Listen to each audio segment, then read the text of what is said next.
Adik-adik, selamat pagi. Semuanya sehat ya.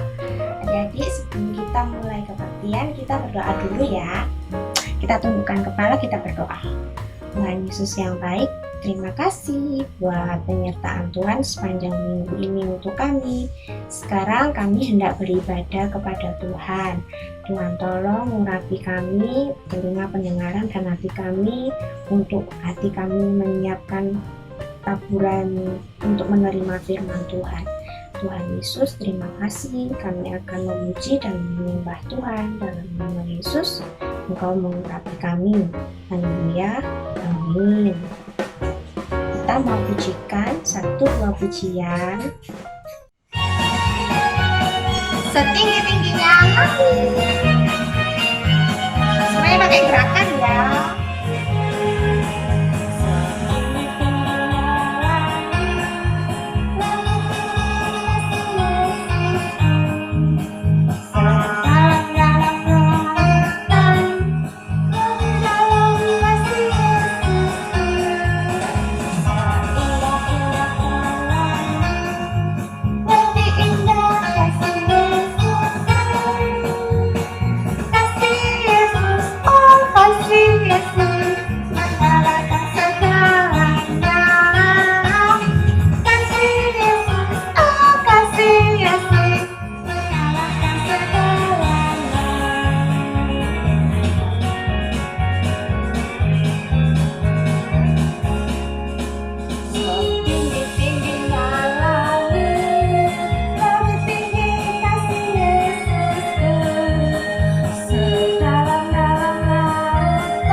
Semuanya bersukacita. Kita akan mendengarkan firman Tuhan.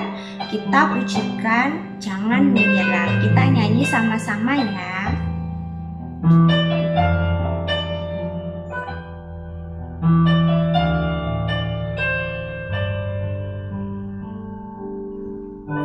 Tuhan tak pernah janji langit selalu biru, tetapi Dia berjanji selalu menyertai.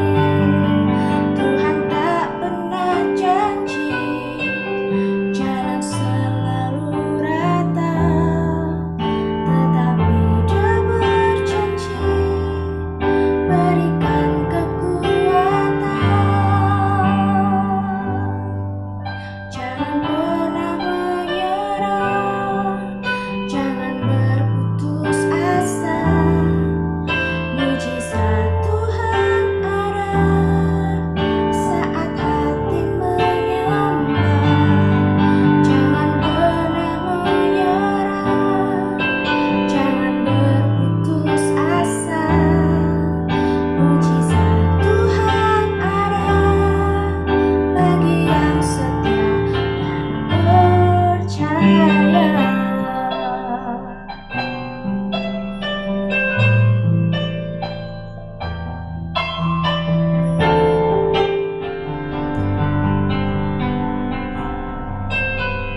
selalu biru, tetapi Dia berjanji selalu menyertai.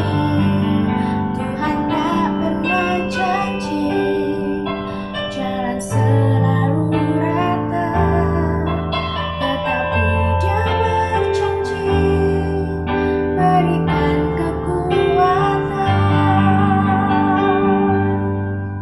Jangan pernah menyerah, jangan berputus asa. Mujizat Tuhan ada saat hati menyembah. Jangan pernah menyerah, jangan berputus asa. Mujizat Tuhan ada bagi yang setia dan jangan pernah menyerah, jangan berputus asa. Mujizat Tuhan ada saat hati menyembah. Jangan pernah menyerah, jangan berputus asa. Mujizat Tuhan ada bagi yang setia dan percaya.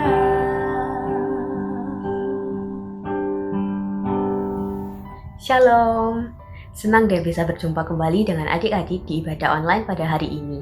Sekarang sudah waktunya untuk mendengarkan firman Tuhan nih. Semua sudah siap ya? Kita mau berdoa dulu ya sebelum memulai firman Tuhan pada pagi hari ini. Kita sama-sama lipat tangan, tutup mata, kita mau berdoa ya. Tuhan Yesus, terima kasih Tuhan untuk pagi hari ini Tuhan. Kau boleh mengumpulkan kami semua Tuhan untuk mengikuti ibadah online pada pagi hari ini ya Bapa. Tuhan, sebentar lagi kami mau mendengarkan sebagian dari firman-Mu Tuhan. Biarlah anak-anak-Mu ini Tuhan boleh mempelajari Tuhan karakter-karakter yang ada dalam tokoh Alkitab yang akan disampaikan nantinya Tuhan. Berikan kami Tuhan hati yang mau belajar Tuhan untuk mendengarkan firman-Mu, belajar mengenai firman-Mu Tuhan, dan melakukan firman-Mu ini dalam kehidupan kami sehari-hari. Terima kasih Bapa, terima kasih Tuhan. Dalam nama-Mu kami berdoa dan ucap syukur. Haleluya. Amin. Nah adik-adik, hari ini kita mau belajar tentang salah satu tokoh Alkitab yang bernama Onesimus. Siapa sih Onesimus ini? Dia adalah seorang budak yang melarikan diri karena telah mencuri harta atau uang dari tuannya yang bernama Filemon. Nah, dalam pelariannya ini, Onesimus bertemu dengan Paulus di penjara. Paulus memberitakan Injil dan kemudian Onesimus pun bertobat. Setelah bertobat dan membantu Paulus dalam pelayanannya, Paulus menuliskan surat kepada Filemon untuk menerima Onesimus kembali menjadi saudara seiman dan bukan menjadi budak. Kebetulan sekali Paulus mengenal Filemon dengan baik, sehingga saran dari Paulus didengarkan oleh Filemon. Yuk kita mau baca dulu ceritanya di Filemon 1 ayat 8-18. Kita mau baca sama-sama ya. Permintaan Paulus kepada Filemon mengenai Onesimus. Karena itu, sekalipun di dalam Kristus aku mempunyai kebebasan penuh untuk memerintahkan kepadamu apa yang harus engkau lakukan, tetapi mengingat kasih-Mu itu lebih baik aku memintanya daripadamu. Aku, Paulus, yang sudah menjadi tua, lagi pula sekarang dipenjarakan karena Kristus Yesus, mengajukan permintaan kepadamu mengenai anakku yang kudapat selagi aku di dalam penjara, yakni Onesimus. Dahulu memang ia tidak berguna bagimu, tetapi sekarang sangat berguna baik bagimu maupun bagiku. Dia kusuruh kembali kepadamu, dia yaitu buah hatiku. Sebenarnya aku mau menahan dia di sini sebagai gantimu untuk melayani aku selama aku dipenjarakan karena Injil. Tetapi tanpa persetujuanmu, aku tidak mau berbuat sesuatu supaya yang baik itu jangan engkau lakukan seolah-olah dengan paksa, melainkan dengan sukarela. Sebab mungkin karena itulah dia dipisahkan sejenak daripadamu, supaya engkau dapat menerimanya untuk selama-lamanya, bukan lagi sebagai hamba, melainkan lebih daripada hamba, yaitu sebagai saudara yang kekasih. Bagiku sudah demikian, apalagi bagimu, baik secara manusia maupun di dalam Tuhan. Kalau engkau menganggap aku temanmu seiman, terimalah dia seperti aku sendiri. Dan kalau dia sudah merugikan engkau ataupun berhutang padamu, tanggungkanlah semuanya itu padaku. Nah adik-adik, kisah Onesimus ini menarik ya, karena Onesimus yang dulunya adalah seorang yang berdosa karena telah mencuri harta atau uang milik tuannya, sekarang menjadi pelayan Tuhan yang hebat bersama-sama dengan Paulus. Terlepas dari masa lalu Onesimus yang mungkin bagi kebanyakan orang adalah sesuatu yang buruk, Tuhan telah mengubahkan hidupnya untuk menjadi teladan bagi banyak orang. Nah, setelah mendengar cerita dari Onesimus tadi, kira-kira apa sih yang bisa kita pelajari dari kehidupan Onesimus ini? Kita mau belajar 3 hal dari cerita ini. Yang pertama, kita tidak boleh dengan cepat memberikan penilaian terhadap orang lain. Adik-adik di sini pernah nggak bilang begini? Si A itu loh ternyata begini. Nggak nyangka deh, kalian jangan deket-deket sama dia ya. Ternyata dia itu orangnya begini loh. Atau mungkin kita bukan orang yang mengatakan hal itu terhadap orang lain, melainkan orang lain yang mengatakan hal itu terhadap kita. Nah, di sini kita mau belajar satu hal yang penting, yaitu apa yang direncanakan oleh Tuhan dalam hidup kita tidak ditentukan dari apa yang orang lain bicarakan tentang kita, tetapi ditentukan oleh apa yang Tuhan bicarakan tentang hidup kita. Di sini kita mau belajar dari Onesimus. Mungkin bagi kebanyakan orang, dia adalah seorang pencuri karena dia sudah sebagai budak, dia berani mencuri harta milik tuannya. Tetapi Tuhan melihat potensi yang lain dalam diri Onesimus dan akhirnya hidupnya diubahkan dan menjadi teladan bagi banyak orang. Di sini pun kita mau melihat bahwa Filemon sebagai tuan dari Onesimus pastinya tidak akan menyangka bahwa suatu saat nanti Onesimus akan kembali lagi kepadanya, tetapi bukan sebagai budak, melainkan sebagai saudara seiman. Nah, adik-adik, di sini kita mau belajar bahwa kita tidak boleh mencari perkenanan dari manusia, tetapi kita harus mencari perkenanan dari Tuhan. Karena apa yang Tuhan ingin lakukan dalam kehidupan kita tidak ditentukan dengan apa yang orang lain bicarakan tentang kehidupan kita. Nah, yang kedua, kita sebagai anak Tuhan, kita telah ditebus oleh darah Kristus. Kita adalah orang yang telah merdeka dari dosa. Tapi walaupun kita sudah ditebus, terkadang kita masih bisa melakukan dosa, entah itu disengaja atau tidak disengaja. Adik-adik di sini siapa yang pernah mencontek, ayo? Atau pernah tidak menurut kepada orang tua? Ingat adik-adik, dosa sekecil apapun, sesepele apapun tetaplah dosa. Tapi ketika kita sudah disadarkan oleh firman Tuhan bahwa itu adalah perbuatan dosa, kita harus mau untuk berbalik kepada Tuhan dan bertobat untuk dosa-dosa kita.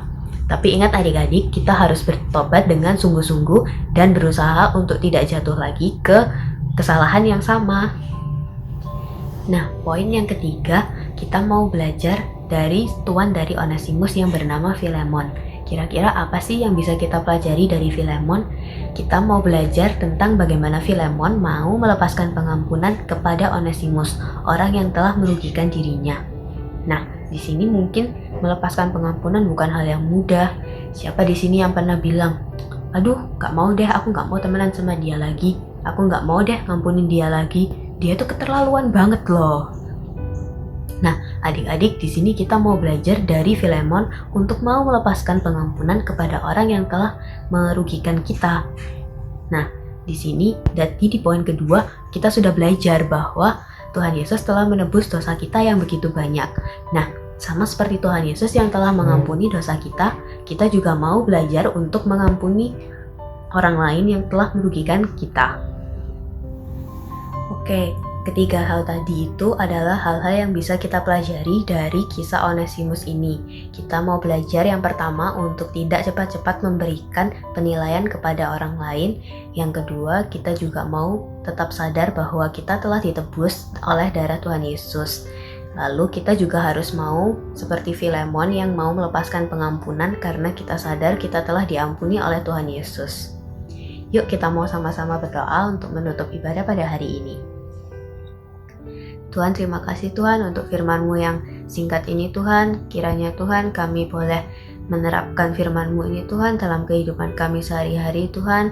Ajarlah Tuhan anak-anak-Mu ini Tuhan untuk seperti Onesimus Tuhan yang mau Tuhan untuk bertobat kembali lagi kepadamu ya Bapa. Dan juga Tuhan berikan anak-anak-Mu ini Tuhan hati seperti Filemon Tuhan yang mau melepaskan pengampunan Tuhan meskipun mungkin itu bukan hal yang mudah ya Bapa. Terima kasih Bapa, terima kasih Tuhan untuk penyertaan-Mu pada ibadah online kami pada pagi hari ini ya Bapa. Berkati kami semua Tuhan dalam aktivitas kami selanjutnya. Terima kasih Bapa, terima kasih Tuhan. Dalam nama kami berdoa dan mengucap syukur. Haleluya, amin. Nah adik-adik jangan lupa firman-Nya didengar, disimpan dalam kehidupan kita sehari-hari ya. Sampai jumpa minggu depan. God bless you.